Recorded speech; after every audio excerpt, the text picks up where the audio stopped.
Mania जैसे हमें name से ही आइडिया हो रहा है, mania means extreme happiness, klepto means कि आप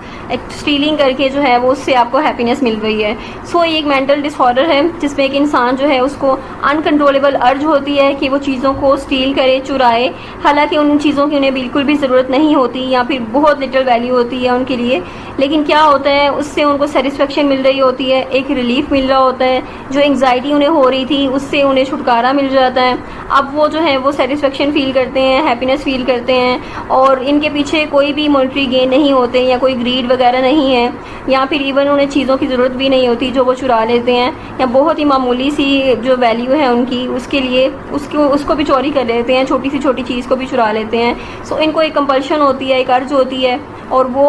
जानबूझकर नहीं कर रहे होते बल्कि वो आउट ऑफ द कंट्रोल हुए होते हैं। सो डेलिबरेटली नहीं होती ये बिहेवियर जो है, डेलिबरेटली नहीं होता, बल्कि इसको वो जो है एक डिसऑर्डर